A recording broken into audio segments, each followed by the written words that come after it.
Well, it's Friday. It is Friday. It's absolutely Friday. It's Friday evening, but it's Friday.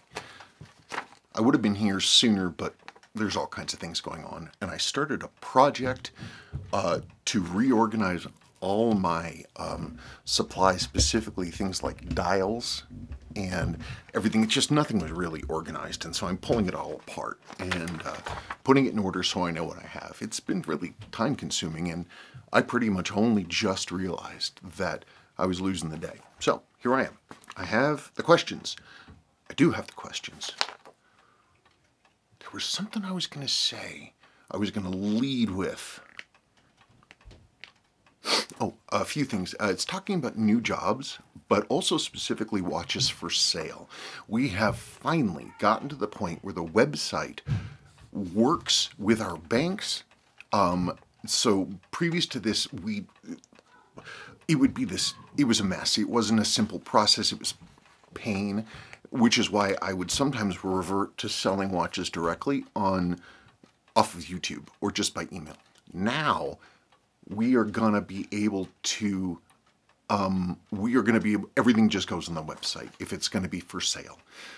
That said, if there's something you see that I have that you're interested in, or if there's a model that you're looking for, just write. I like talking to people. So I know I don't really respond to emails very quickly. It's because I get so many. And also, servicing inquiries, I've been having to tell people no for 4 years. I don't really like telling people no. I'd like to be able to help everyone, but I can't. So the situation when I start taking new jobs again, I don't think I'm going to do this whole buying a slot thing. I'm not a fan of it. I think that it introduces it's messier and dumber than it should be. So I'm going to go to coming up with what we've been talking about, which is a random selector. If you go to the website now, you can sign up for the mailing list. We just got that running. So you go to the website, you sign up for the mailing list, and then when the time comes that I decide I'm going to be taking in some new jobs, 1 job, 2 jobs, 3 jobs, whatever, I will have an announcement that I'm going to be running a randomizer and pulling as many people as I have spaces for, and you'd be randomly chosen, and we'll go from there. I don't think I want to repeat the cash deposit thing. I understand why I did it and why it made sense at the time, but I'm just not super comfortable with it. So I don't know. I want to go back to the way it was. So I'm going to. See, I'm the only one here, so I get to say what happens.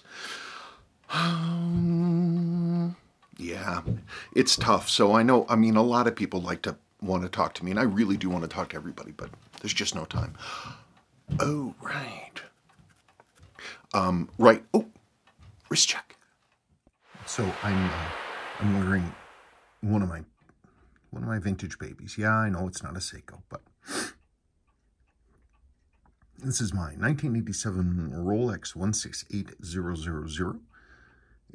These are apparently some of the shortest production run pieces that Rolex ever made. They were made in, I think, only 87, part of 87 and part of 88.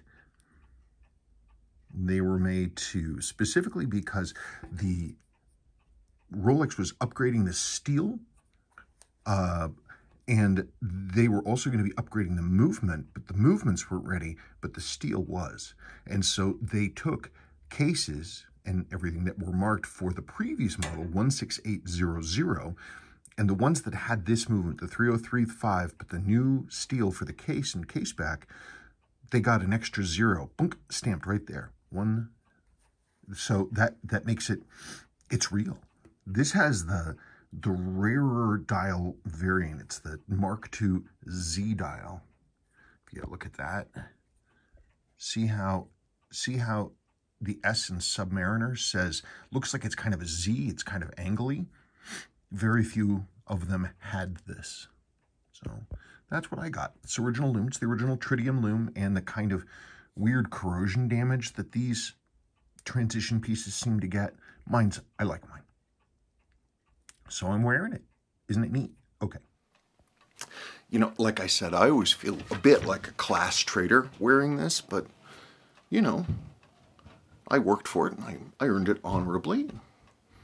I love that it, you know, that it is, that I love that it's an unusual model. I love that it's unique in how it looks. There are only so many of these. I don't feel the need to have any more. I'm getting to the point, actually, with my personal watch collection, I really am. I'm pushing it down. I'm going to do a state of the collection video. I meant to do it, but we were doing other things. Let me put it that way. But I wanted this weekend, I want to do a state of the collection video just so I can, I don't know, show off what I'm trying to do, which is to get down to a real core collection that actually just speaks to me, a personal collection, not a professional one. So I'll do that. But this is just, I don't know, there's just something about it. It has a lovely elegance to it, the beautiful tritium loom. I love that it's old. Well, old, it's from 1987, it's not that long ago. But I love everything about it. I'm proud to own it. Okay. Oh, one other thing. This morning I did, Michael Canfield of the Dog Watch podcast, I think at the Dog Watch, on the Dog Watch, hang on.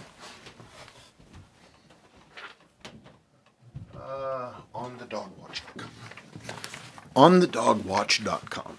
Anyway, so he messaged me, emailed me a week and something ago and asked if I'd be willing to be on his podcast, and I was happy to do so. And when we got back, I did it. So we did it this morning.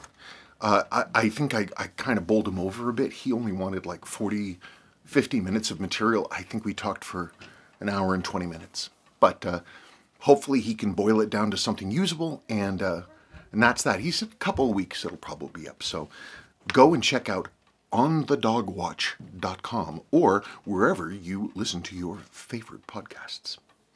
We talk about a lot of stuff. Golden Age Seikos, how I got doing what I'm doing. Oh, you know, Seiko versus Omega versus Rolex. I repeatedly, I think at least 3 times, I segued and digressed so far away, I completely forgot my point. And Michael was kind enough to remind me. But just be aware that any kind of weird blabbering run-on sentences are my fault, not his. Okay. Tom N. Happy New Year, Spencer et al. Same to you.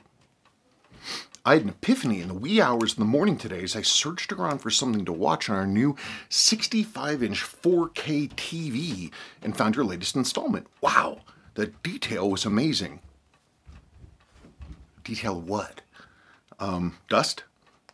I don't know why I haven't watched YouTube on TV before. The picture to your right is your mom? Oh, no, that's my Nana. I mean, she looks a lot like my mom. But then, so does my daughter. They both look like her. That is my Nana. She was a very nice lady. She was very, very, very sweet. Very sweet to me. She was sweet to everybody. We all have problems in life. Everybody does.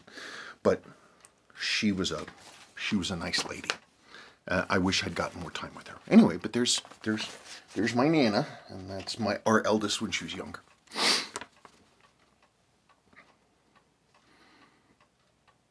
Okay, let's see.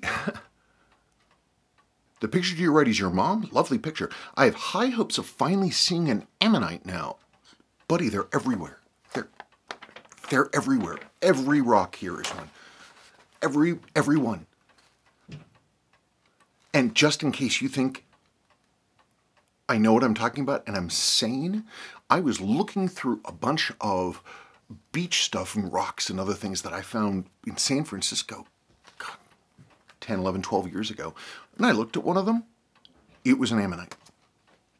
I don't know. I'm insane, or this is a manufactured reality, or somehow no one has ever noticed that there are ammonites in everything, or I have no idea what I'm talking about. But yeah, you're going to see ammonites. Man, I found some cool ones. Man, have I found some cool ammonites. There are some that I've come up with that are just, they're just art. They really are. I mean, they're just exquisite. I'm gonna focus on finding the green ones. I really like the green ones, and they're hard to find. It's a different kind of rock that doesn't have a high silica content, and it's used for like decorative art and carving. I found 3 pieces in our back gravel driveway, and I'm just gonna keep my eye open, and I'll keep looking. They're cool. So yeah, you'll see many ammonites. Let's see. Continuing with Tom Ann, I have pretty bad tinnitus due no doubt to the loud concerts. I've been forced to put toilet paper into my ears at a movie a time or two. I don't get why they play it so loud. It's a mystery to me. I discovered earplugs that reduce all frequencies equally while at a race at Road America. I've heard that musicians use them too. I'm going to do that. Believe me, I'm going to start traveling with, I'm going to have, you know, it's not just going to be leaving the door and phone, keys, wallet, Carmex. It's also going to be earbuds and earplugs. So yeah, I tell you, after that X concert at the Bluebird in 2009 or whatever the hell it was, God, it was so loud. I mean, it's a great show. I love X, but we were right there in the front, and it was like, it was so loud. At times, the sound would just turn to just fuzz, like I could barely make out the song because it was so loud. Not smart of me to not wear anything. Okay, you know what? Let's go on. If anybody's curious, by the way, about the band X, I personally recommend listening to their double album of live recordings that was put out in like, oh gosh, I think the mid-late 90s. It coincided with when they started touring again. And I saw that tour too, and it was good. It was good, but I wasn't right next to the stage, so I didn't go deaf. Anyway, the double album is called Beyond and Back, and it's a retrospective of X's, basically their whole deal, and their live performances, and it's a great double album. It's a great double album, and if you like, you know, they're officially called punk, but they're kind of like cowpunk, if you want to call it that way, and, you know, John and Exene, they have like this wonderful sort of atonal chemistry that I just love. And the music is unique to itself. Nothing else sounded like it, and nothing else still sounds like it. There's no imitators. There's only X.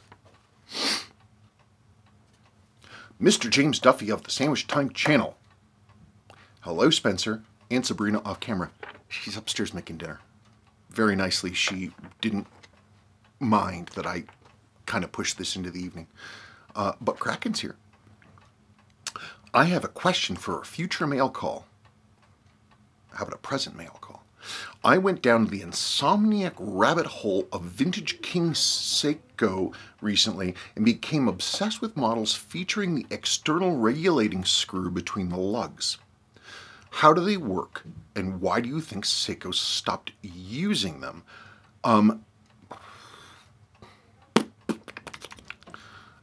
Okay, the way they work, this is pretty simple.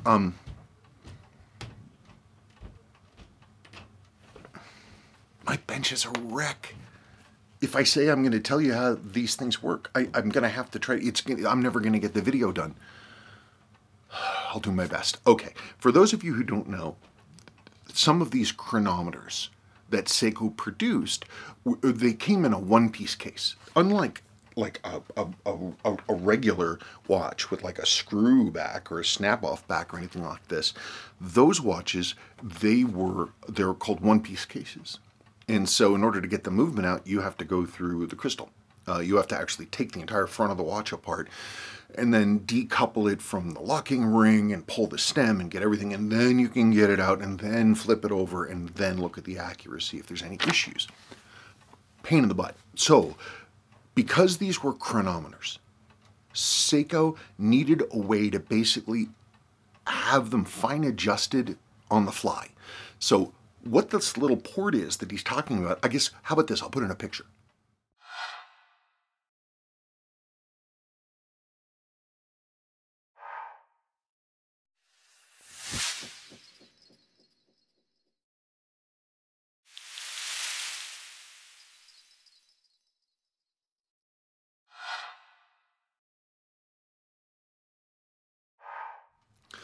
Okay, so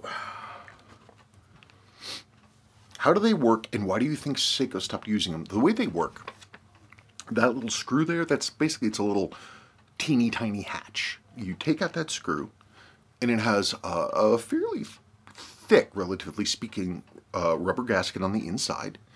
And you pull that out, and what that does is that reveals another screw head further in. This screw head is inside the movement, and it interacts with a fine adjuster that is underneath the balance cock.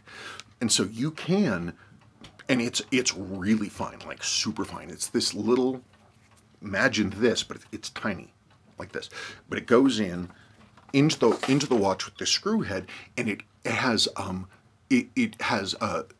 knurling, it has teeth here, so, and then it can turn, and the turning moves another thing that can do that works the fine adjust on the balance. It's a nice thing. If the watch is in good condition and you have a time grapher and you feel like doing that, then awesome. Why do you think Seiko stopped using them? At the time that they were being made, Seiko at that point in those days had worldwide service centers everywhere. They took the whole thing, they were trying to beat the Swiss at their game. They wanted to prove that Seiko was quality, real quality, and that included support. And so they had service centers around the globe, everywhere. Maybe they stopped using it because people who owned them were opening it up and fiddling with it and didn't know what they were doing, and then the watch didn't run very well and they sent it back to Seiko. I don't know, maybe. It's not something that's really necessary for anything that is not, you know, one-piece case or, you know, needs fine adjustment. Seiko still makes a ton of watches with one-piece cases, of course. All the Marine Masters, for example, they're monocoque cases. And so, but with those, I mean, it's not like the old days. Seiko tried to really, really go hardcore with it to make it really super nice. These days, I think they probably found too that it was unnecessary. People didn't want it, people didn't need it, it was an extra cost, and they shaved off the extras. So, and they probably weren't really making chronometers anymore because they were just coming out with quartz technology. A few seconds a month, or maybe a few seconds a year accuracy. What do you need a chronometer for? So that stopped. Were they too prone to fault or water ingress? Probably water ingress, but really even more so, owners taking them out, sticking screwdrivers in there and trying to go like this to figure it out, to worry about accuracy of a few seconds a day. It doesn't matter what the watch is, mostly. You're always going to get a variation. It's never going to be perfect. I mean, this is a nice watch. It's a nice movement. I rebuilt it myself, and while I am not a trained Rolex tech, this one gets it gains about 4 to 6 seconds a day.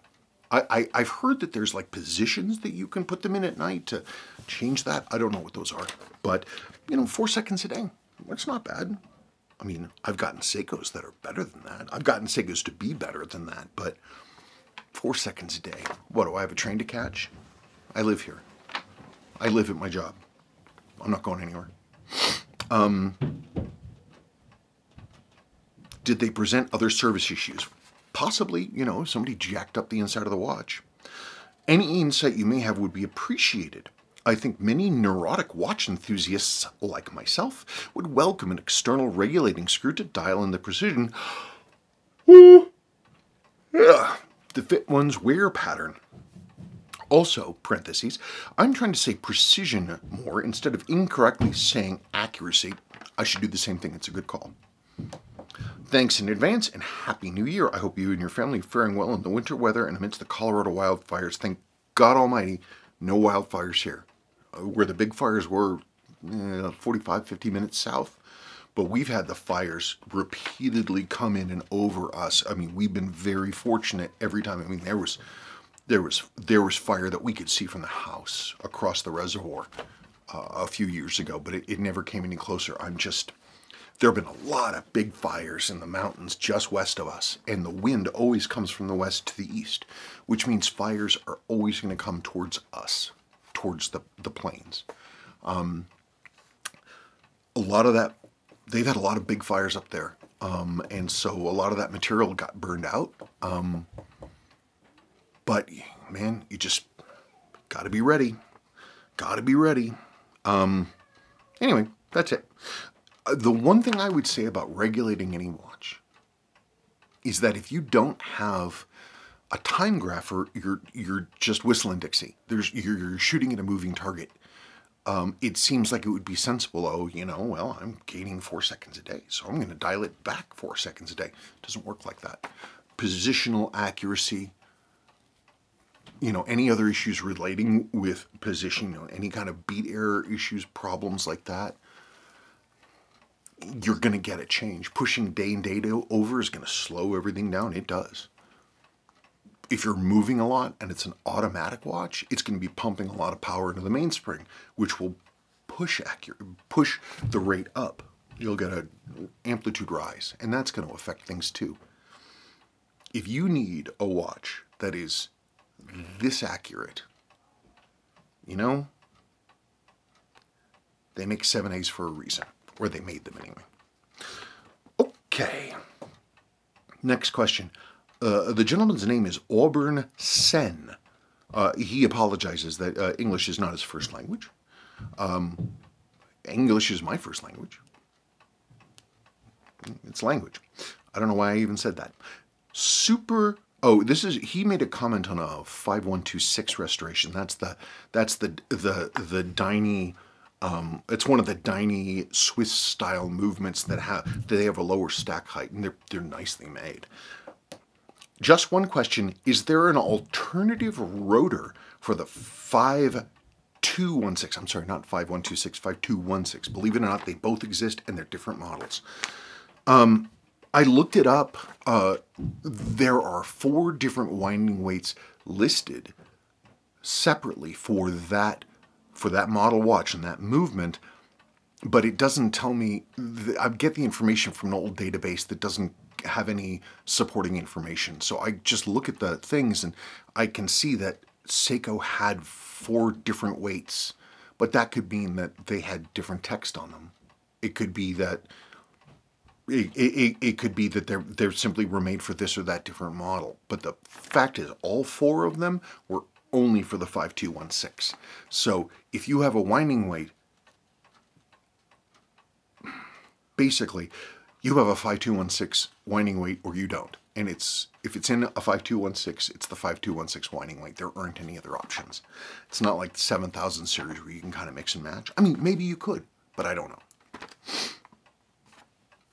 He has another question, but I'm not sure that I understand it. The second question is, why does the watch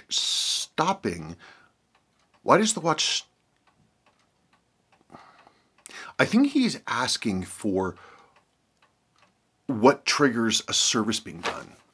I could be wrong, and if this is the wrong answer, I apologize. Basically, rule of thumb is that if you wear one watch and you wear it regularly, you're going to be pretty familiar with how it behaves. And if you start noticing that something's going funky, there's a reason for that. Watches don't start acting up out of the blue for no reason. They run until they start having problems. So I don't know. That's the thing, man. If you start having problems, then you got to repair it. And if it's been long enough and you're going in, might as well service it. That's what I think. Easy for me to say, right? I don't know, man. My watchsmith, he hasn't restored any of my watches for a long time. I have a watch box full of unrestored watches that my watchsmith will not take time to rebuild. Some beautiful watches too. Someday. Okay, next question. Keith Donnelly. Happy New Year, Spencer, and to the family. And to you. Looking forward to seeing what the new year brings to your bench. I tell you this, one of the first new jobs arrived, 62, Poor Man's 62 MES, 7005, I think, 8062, something like that. I can't remember off the top of my head. with my ADHD, I get numbers. I don't know. I have some number dyslexia stuff too, and so I'm always flipping numbers around. But I'm excited about it. Oh yeah, I was talking about an old airplane. I think the plane you were referring to is the Boeing 377 Stratocruiser. I even like saying it, the Stratocruiser.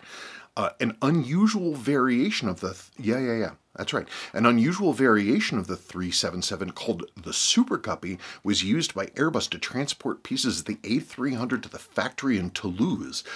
Yeah, and actually many people say there are no more Boeing 377 Stratocruisers.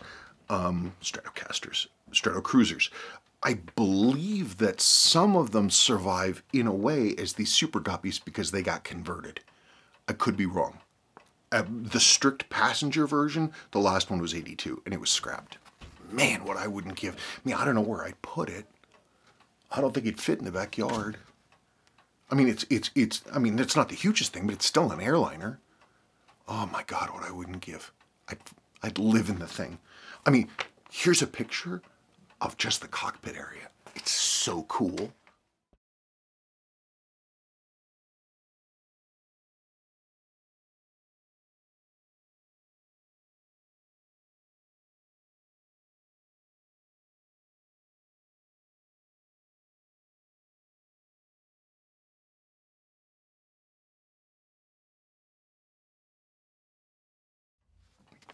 I was super excited there for a second because I was done with doing all my questions and I realized I never started recording again. I just did almost all the questions extemporaneously to nobody. The cat, but she's asleep. Anyway, the cockpit pick, yeah, the 377 Stratocruiser, yes. I'm trying to remember all the things I said. Maybe this is an opportunity for me to say less. I think the plane you're referring to is the Boeing. Yes, absolutely. It's super cool, very cool. Post-war, pre-jet age, awesome thing. Unusual variation of the 377 called the Super Guppy was used by Airbus to transport pieces of the A300 to the factory in Toulouse. I think that some of the 377s were converted into Super Guppies. So not all of them may have gotten ripped apart. I know the last one that was still in its civilian configuration was scrapped in 1982. I would have loved to fly on a Boeing 707. The last passenger flight was operated by Saha Air in Tehran, Iran, back in 2013. That's cool. I got to see the Boeing 367-80, which was the prototype of the 707, at the Stephen F. Udvar-Hazy National Air and Space Museum, Washington, D.C., 2011. I want to go there so badly. I want to go there so badly. One of my dreams was, man, I would love to work there. I would have loved to have spent my time rebuilding old military planes. When I was a kid, one of the first ME-109s,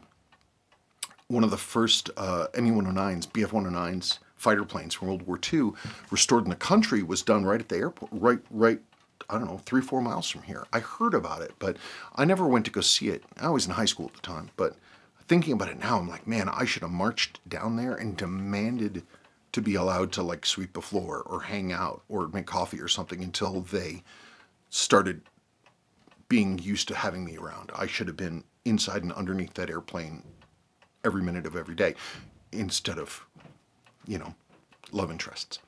But my dream was, oh, imagine if I'd done that and then I could go work at Smithsonian.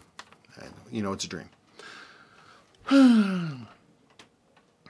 I highly recommend looking up videos of 707 takeoffs. The sound of those Pratt & Whitney 3T3D engines are incredible. Great to see you enjoying wearing a Bellmatic. Bells are what got me into Seiko and are my main interest. I still have my 4006 7000 from November 1966 with the Dolphin on the caseback and Diashock on the dial. Both of those were done away with fairly quickly. Those are really early pieces, and that makes them collector's items. I recently picked up the US export model 4006 7019 from October 67 with a 21J movement. Also rare. Pretty much all the watches, the Bells that were sent to America had 17 jewels, not 21, because Japanese tend to keep the nicer stuff for themselves from the JDM. This next one is from Keith Rolla, also about that Boeing 377, the retired airline pilot, Keith Rolla. Are you retired or are you still flying? No, I think you're retired. You're thinking of the Boeing 377 Stratocruiser, based on the B-29 bomber and enlarged. The same aircraft as the Air Force C-97 Stratofreighter. With lightweight magnesium engine mounts, a prop runaway tended to take the entire engine off of the aircraft. It was a quick exchange packet, which means that if you're going to replace the engines, you replace the whole thing. The Focke-Wulf 190 was the same way, or anything that used that particular BMW engine that they made for airplanes. It came crated with everything, including like the shrouds and the mounting things and everything. So you could take it off the crate and bolt it right onto the airplane, which is a good idea. Apparently they did the same things here. And a prop runaway is when you start losing lubrication to all of the reduction gears and the feathering stuff that's inside the boss of the propeller. And so if you lose lubrication and the thing eats itself, all of a sudden it's going to not be reducing the RPMs down, so the prop is going to start spinning like a maniac. And if you're not fast enough and you lose pressure, you can't feather the props, which means the props will be flat to the wind, which will be like flying with a barn door. And then with the speed of the runaway prop, it's going to go faster and faster and faster and faster, because it's, you know, it's being pushed as well by the air pressure. If you haven't been able to feather it, eventually the engine will catch on fire and the whole thing will go down. It used to happen all the time in World War II. Prop runaways were a real big deal. A lot of those, you know, bombers back in the day, that happened too. With the firewall exposed, the flat plate drag was so great, even the 3 remaining engines, Pratt & Whitney R4360, 28-cylinder, 3,500 horsepower, could not maintain flight for long. Those engines are huge. I've seen one that's like sectioned up at the Wright-Patterson Air Force Base. They've got one that's like a cutaway. What a, it's like the pistons, they're like in this serpentine curl. It's amazing. Only 55 airline variants were built. Captain Richard Ott of Pan Am successfully ditched his 377 in the Pacific after an engine loss, as he couldn't make it to the mainland from Honolulu. He circled a lightship for several nighttime hours until daylight. Everyone on board walked off the wings to waiting rescue boats with no loss of life. For those of you that don't know, a lightship is like a lighthouse. It's like a navigation beacon, but it's in very deep water, and it's literally a ship. It's a ship that's a lighthouse. Let's see. Next question. I'm gonna butcher this name. I am so sorry. Mud Asiraf. I'm so sorry if I butchered that. Sir, in your opinion, why does my Seiko 7002 have a Japan dial, but the caseback shows a non-Japan model? And one more thing, if 1981 Seiko moved its factory to Hong Kong and the SUA logo would have been eliminated from 6309 dials, but the 7002, why did the 7002 still have the Daini logo? Because its production started in 1988. Sorry for my broken English, sir. Oh, you're fine. Love your channel always. Love from Malaysia. I always wanted to visit Malaysia. I really have. Okay, a couple things. The real fine details of caseback data and saying Japan or not saying Japan or what the dial says, I'm not real up on that. Like last month, I was organizing supplies. Like I'm organizing everything right now. My bench is destroyed because I'm trying to reorganize all my supplies. Anyway, I was going through 7002 diver casebacks, and I noticed that one said Japan, and I was like, that's interesting. And so I went and got all my other casebacks, and I only found one other that said Japan. But they also differed from each other.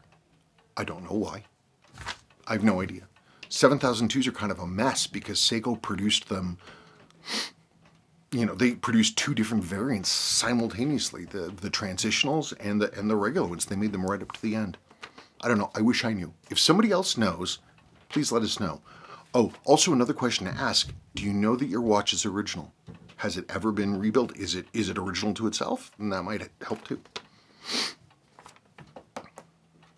Ivan Mejia, I'm so sorry. Hey Spencer, Ivan, what are your thoughts on Omega's coaxial movement? And would you be able to service one? Oh, sure. Not service, but I love them. I think they're great. I've owned a couple. I had a beautiful, beautiful Omega Mark II reissue Speedy that I got from Ryan Walters, and I loved it. I loved it with the coaxial movement. But it was so nice, and basically it was brand new, that I couldn't really bring myself to wear it. If it was my only watch, I would have worn the hell out of it. But because it was so nice, I couldn't bring myself to wear it. And a watch I don't wear feels like a watch I'm hoarding, and I had to get rid of it. If it was my only watch, I would have loved to have worn it. I love the tech. The tech is really great. The way a coaxial works, for those of you who don't know, a standard pallet fork and escape wheel. Your pallet fork is a triangular assembly, and it's got two pallet stones on it, and they go back and forth like this, with as the escape wheel in a single plane turns around, and it goes lock, unlock, lock, unlock, lock, unlock, dunka, dunka, dunka, like that. And every time it locks and unlocks, the tip of one of those teeth has to drag across the stone face, and so that requires lubrication, which means it can lose lubrication, or the lubrication can get dirty, and it also eats power. I mean, it's not a lot, but you're dragging two things against each other, and it creates wear. The way that the coaxial works is it eliminates the dragging part and also, coincidentally, the lubrication part by adding a second plate, basically, to the escape wheel, one that's above. And that one operates, pardon me, that one operates with the third pallet stone that is in a coaxial. And what the third pallet stone and the second upper escape wheel portion do is it allows the locking and unlocking to happen with just touches. They touch each other. There's no dragging, and so as a result, you don't have to lubricate. I don't think I'd have a problem servicing one for myself, but the problem is that you have to have a time grapher that is designed to hear the coaxial. A regular time grapher, it just looks like a mess. It doesn't work, but man, yeah, I love coaxial. Seiko's trying to come up with their own version of it, or they already have, because that Omega now owns that stuff, but they're trying to get around that somehow. It's good tech. Speedy Paul. This is a comment on the Panda video. Great work demands respect. Maybe it earns respect. I hope it earns respect. You know, because great is in the eye of the beholder, but great work demands respect. The loom job you did on those hands was superb. What do you use to dial in the color? Some folks swear by adding coffee into the mix. I'm interested to know what weird stuff you've tried with the most success. Oh, I'm sure. Many people do. I don't fault you for wanting to know. Believe me, actually, I'd love to tell you. My urge is to disseminate the information. I found over many years that trying to tint loom was a mug's game. It doesn't work. I found that you need to start with a material that is by itself already the correct color. An inert material with a correct and consistent grain size, or a grain size that can be, you know, ground down and modified down to be finer as needed. You can, you know, if you have these materials, you can take that and your clear binder and a little bit of luminous material, and if you've done it right, and believe me, sounds easy, but it's years of work. But if you do it right, you end up with a non-radioactive, slightly luminous loom that looks correct. I've used some wacky stuff. To get different effects. And believe me, I'm dying to tell you because I'm so ridiculously proud of it. Because it's so simple and it works very well if all the prep work is done. I'd love to tell you I can't. Inert materials. Let me say it that way. Yeah, you don't want to, tinting doesn't work. Okay, going back to the next part of your question. I agree, harsh polishing is just wrong on these vintage pieces. It scrubs all the history from it. Not only that, but you become frightened to actually wear the thing, which is sad. These 6138s are truly something else, and the owner must be super pleased with the job you did. It looks and runs brilliantly.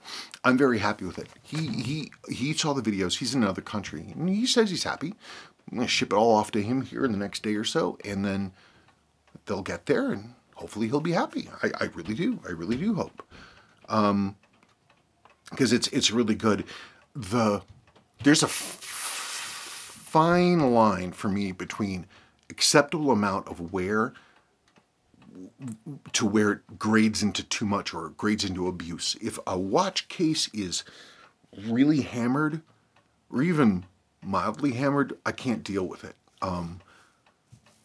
I would rather have a skillfully remachined original case than something that's really battered, just because I won't wear it.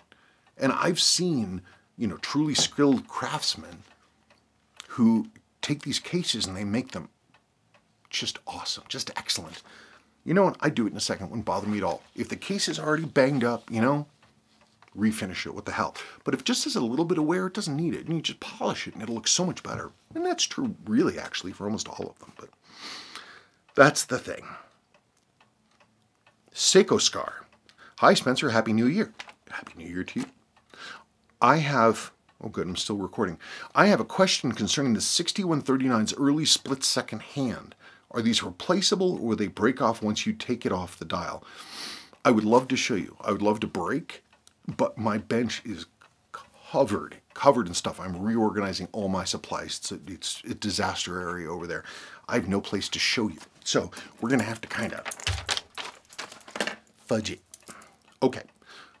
This is a 6139 6000. It is proof. Oh, well, it's not proof. This is the proof, and it has the first gen 2-part sweep wheel. Sweep hand. I also call these the button hand in my mind. But you can see it's thin, and it has a little, I don't know if you can see it. It has that little sort of button in the middle. These hands were supposed to be adjustable because there was no way to adjust the hand internally. You couldn't adjust the hammers or anything else like that. So that's where that happened. But the A movement generally was a little fragile, and so was that. And so Seiko pretty quickly, by end of 1970, they were already moving to the, I stopped it, that's what's not running. They moved to what I call the one-piece hand, which is misleading. They're both multi-piece hands. These can break loose from their hand tube, and they can start moving around independently. That's one of the things you see if you're trying to reset, and the hand is going like this all over the place. The top flat portion of the hand may have broken free from where it had been staked on that hand tube. And there are ways to address that. I can restake it and do some other stuff. Pulling it off the dial is not going to break it. You got to pull it off correctly. You got to make sure you're using your dial protector. You got to make sure you're using your hand remover. And you got to do it right. You got to pull straight up. No twisting, no turning, just straight up. And then, yeah, it's fine. You can just put it back on. It doesn't break them. If they're not damaged, you can simply put them back on. And if you're careful and you very carefully sort of work it down and the thing's set to 12 and you're holding it, you just don't push it down. You just a little work it down and the handle just drop down on its own because it's already formed to the pinion. That's the way it works. And so you just carefully put it back on, you're fine. I do rarely, but on occasion, I have been able to reset a previously used hand on a new pinion. You can't do it all the time, and you have to be careful. But I've done it. And they'll take it. Officially, you're not supposed to do it, but where are the replacement parts? What are we supposed to do? So you can do that sometimes. Yeah, this watch would have had the early 2-part button sweep, but it went through the service center in like 1972 or something. Wait, yeah, like 72 or 73. And the policy for Seiko was through any services, they replaced the 2-piece sweeps with the 1-piece. So this is, to my mind, a completely authentic, valid model with its genuine Seiko installed 1-piece sweep band. I think it's really neat. Marwan Sehwal. I'm so sorry. I must have just destroyed your thing. Marwan Sehwal. I'm so sorry. I think I did it again. Hi all. I know this is an old video thread. An old video thread. I have a question. I bought one of these as well as an aftermarket gasket set. I sent it to my watchmaker for an overhaul, and he told me the gasket is supposed to be square for the case back. The gasket set I received has a circular gasket. I've never heard of a square gasket. Is it supposed to be square? Okay, I'm going to make a few assumptions. He's probably talking about in cross-section, not in overall look. There are generally two different kinds of seals. You're going to have seals that are called O-rings, and in a cross-section, they're like a cylinder. Okay, that's usually for divers or rotating rings or buttons or something like that.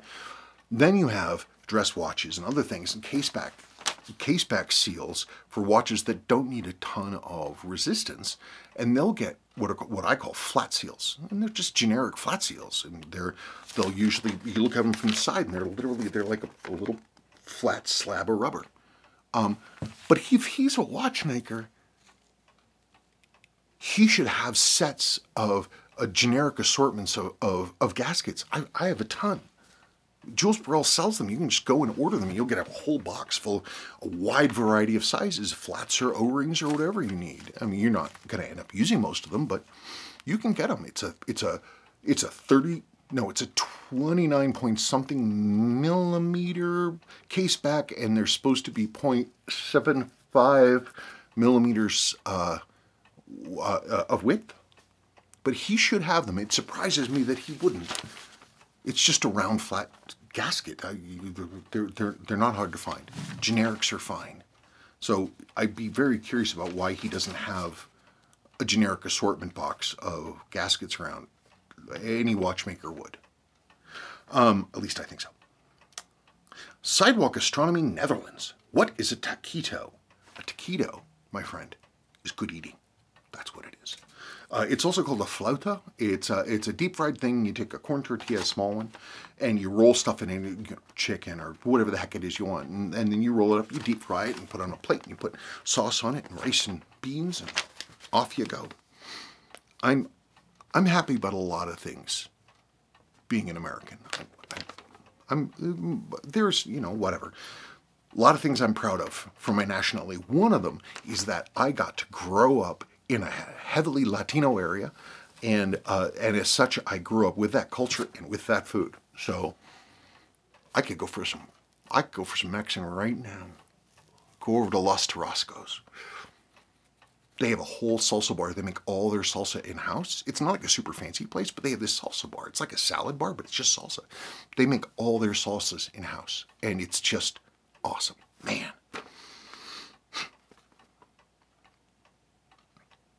Alex Lopez. Hi, Spencer. Hello, Alex. I recently purchased a 6139-6012 that the chronograph hand does not go back to zero. Sometimes does not go back to zero. Is it worth fixing? Yes, of course it's worth fixing. Sorry, that sounds snarky. I apologize. Yes, it is worth fixing. I've read some... Okay, and then you ask about leaving the chronograph running. Okay, you say the chrono hand sometimes does not go back to zero. Like, what do you mean? Do you just have to like reset it a couple, 3 times and then it comes to zero? Or every time you reset it, does it not end up in the same place? If the hand's over here and you reset it, does the hand end up over here? If the hand's over here and you reset it, does the hand end up over here rather than straight up and down? If that hand position is moving a lot, then you have a problem with either the top flat section of the hand is no longer being held firmly by the tube, or the tube itself has split on the pinion and the hand can move around. If it was the first thing, that can be dealt with. The second thing, you're kind of screwed. But it depends on what the problem is. So that's the first thing. How does it behave? Is it all over the place, or is it the same place every time, even if it's the wrong place? Michael Matera. Oh, yeah. My last one, I accidentally put in my last video. I accidentally put in a shot of the headstock of a Fender Mustang guitar. That wasn't supposed to be in there. I screwed up. That was well, not screwed up, but I wasn't thinking. That picture I took at a local guitar shop like a month and something on ago. They had this Fender Mustang in there in like a Lake Placid blue, and he was a nice player. And I took pictures of it because I wanted to do research on it. I did not buy it. It did play very nicely. They wouldn't budge on the price, but the price wasn't that bad, $500. Granted, it's one of the modern ones, not one of the originals, but it played very nicely. It had a really nice neck. But man, they just would not budge. They would not budge. So I wanted to do research. I took pictures, and one of them ended up in that video. It's probably sold. I don't know. You can call them up. It's the guitar shop that's off of College over there, kind of in the middle of town, South College. I'm trying to think of the thing that's closest to it. I don't know. It's in a little plaza with like a pawn shop and like a breakfast place and some other stuff. Just look up guitar shops. There aren't that many. It's the small one. It's not Guitar Center. Maybe they still have it. He was like, that guy was like, oh, I don't know. Everybody's looking at that thing. They're going to be, it's not going to stay here. And I was like, okay, I'll be back in 3 weeks and see if it's still there. I'm going looking at guitars tomorrow. If it's there, I'll look at it again. I'll give you a call. Ella Bay Forever. I always think that's all eBay forever. Cool, I'm still recording. It surprises me that your channel doesn't have more subscribers. Oh, you're not the only one. Spencer, considering the quality of the content you produce, oh, I jacked up the sentence. It surprises me that your channel doesn't have more subscribers, Spencer, considering the quality of the content you produce. Maybe it's because of the quality of the content I produce. You never know. Not everybody's cup of tea. I appreciate that a lot of the videos of your videos are you working on watches, but perhaps every now and then a basic video showing something like how to change crown and case seals on a popular watch like the SKX, or how to swap a crystal on the same, might promote your channel to a broader base of viewers. Absolutely.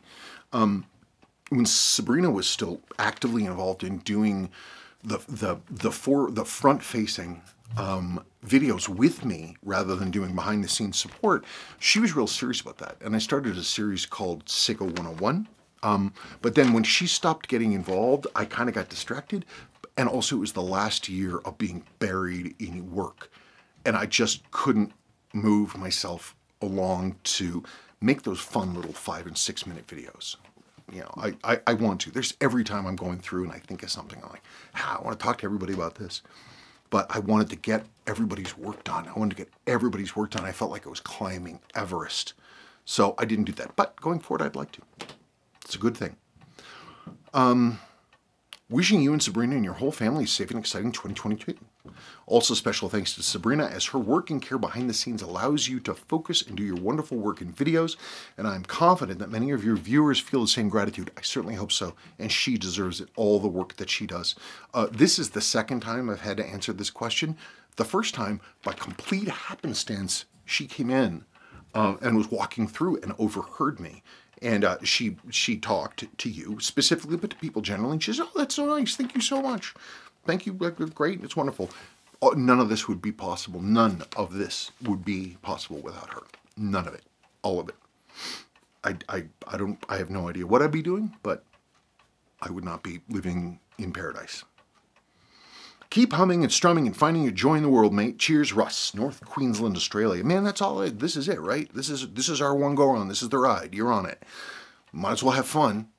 If you're doing stuff that you don't enjoy, you know, you got other priorities maybe that you ought to be thinking about. So I appreciate that. Everyone needs to find joy.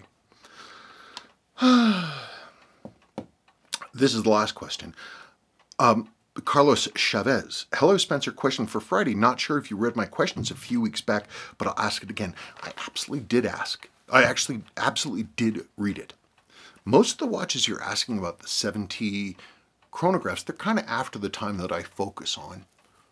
And I don't know much about them. I did read your question, and I did some basic research. And I just didn't find much. Everything's discontinued. And and a lot of the information like bracelet numbers and that kind of stuff, I simply don't have. I recently purchased a 7T32-6860 Seiko Giugiaro chronograph with an orange dial on its original blue leather strap in perfect condition for a screaming deal. Although the blue and orange combo looks cool, because it's Broncos colors, Orange Crush baby, I would love to get a strap or the original stainless steel bracelet for it. Are you aware of what type of straps might fit the watch? I don't. I'm so sorry. I don't think I've ever seen one. Lug width is not normal since the bandwidth tapers down to a lot smaller width with cutouts at the end. Yeah, I don't have it. So, and if you have an original bracelet in stainless steel, would you consider selling it? Absolutely. I guarantee you I don't have one though. If I did, it would be a complete shock to me, and I don't know how to even recognize it. But if I did, sure, of course. Recently, I bought my significant other a very cool Seiko 7T920BA0 with a super cool yellow dial. Have you seen one before? No, I haven't. Again, it's past my time, but it's cool. They made some beautiful stuff. I mean, Seiko still made beautiful things. I thought it was neat, and I gifted it to my lady. That's great. I hope she likes it. Lastly, how rare is the aquamarine turquoise 7548-7000C? They call it the teal also. I know they were only produced during 1 month. Have you ever seen one in person? They were only produced in 1 month. I have seen one. It belonged to one of the real old school guys, David Sorkin, if memory serves. And it's just, I serviced it, I think, for him so he could flip it. God, I barely remember. They're great watches. They're just a 7548 diver. They're just like the orange ones, the black ones, the Pepsi ones, you know, Storm and Normans, but they're teal. I don't know, man, if that colorway is really big, or you have a collection and you want to be a completionist and have all the models, then, you know, go for it. But for me, I don't know. It's not my thing. But they're insanely, stupidly rare. Crazy, crazy, stupid rare. I've been keeping an eye out one for a while, but no luck, not even on eBay or forums. Been searching through the sold items, but according to eBay, not one has sold there. They really only keep their records for like 90 days. Used to be 6 months, but I think it's only 90 days now. What are your thoughts on the watch? It's a great watch. It's a 7548. It's a Seiko. It's made during Seiko's golden age. It's an awesome piece. Folks, that's it. I can't believe I did mail call twice. Of course, for you guys, it was only once. And that's it. I'm where I need to be. I am going to do a state of the collection video, not now, because I have very much missed dinner because I didn't start the thing recording again. But I'll get to it. One last thing. I want to know if anybody out there has a Seiko 70165020, one of these, in this kind of condition, or even parts of one, please let me know. This belongs to a customer, needs to be restored. I have most of a quite good one, but it's been in pieces for years and years, and it's not complete. Anybody has one of these, please let me know. If you're not keeping it, or you don't want to deal with it, or you feel like trading it for something, please send me an email, kvw@kleinvintagewatchrepair.com. That's it, folks. It's the weekend. Man, that's it. Thank you for watching. I sincerely appreciate it. Bye-bye.